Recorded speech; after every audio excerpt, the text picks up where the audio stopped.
A conciliación provoca que traballadores aposten menos por oficios tradicionais, tendencia que tamén se está observando entre os estudantes á hora de elixir o seu futuro.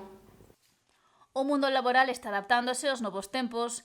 Nesta época, os traballadores priman a conciliación familiar e a laboral, polo que se están a dar cambios no mercado e na elección dos empregos. Moita xente que se está indo de traballos tradicionais, que eran horarios de mañán e tarde, hacia traballos de xornada, non? Entón, as empresas tamén se están adaptando a eso, é o que notamos, non?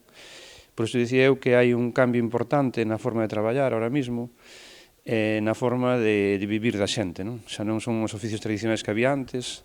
É verdad que fai falta xente, como dicía a orientadora, fai falta xente para facer os traballos manuais, por todo o que é atención aos servicios, manter, máis que montar, manter o que hai, non? Manter. Entón, bueno, aí fai falta xente cualificada que sepa manter eses servicios, non? Que hai á comunidade.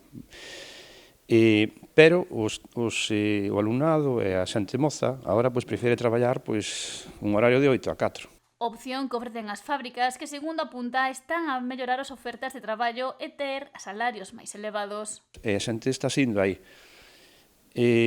Claro, é unha realidade, como comentaba antes, ahora mesmo é unha realidade. Hai moitísimos sectores, por exemplo, como decir, carpinteiros non se encontran albañiles, incluso me comentaba algunha xente do mar, de oficios de aquí de Mar de Baixura, aquí, que unha vez que se xubilan, estánse perdendo, non? Entón, a xente está indo para outros oficios, que teñen mellores horarios laborales e mellores salarios.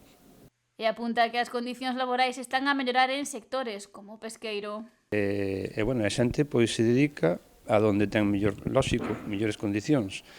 Pero é verdade que tamén a nivel, se unha persona é emprendedora, hoxe en día para ser por exemplo, o noso ciclo de instalacións de produción de calor, para ser un bo fontaneiro, a fontanería tamén está moi especializada, porque é un mundo, desde a climatización, aires acondicionados, todas as instalacións que hai que facer, non? Tanto a nivel comercial como nas casas particulares. Hoxe en día un emprendedor, un pequeno autónomo, ten a vida solucionada. A inversión é mínima, o sea, con unha furgoneta e unha caixa de ferramentas, hoxe en día pasa a traballar. Lamenta que a xente non aposte por estas opcións, algo que pode implicar a perda de oficios e que teñan que facer eses traballos persoas que cheguen de fora. Traballar en eses oficios, non?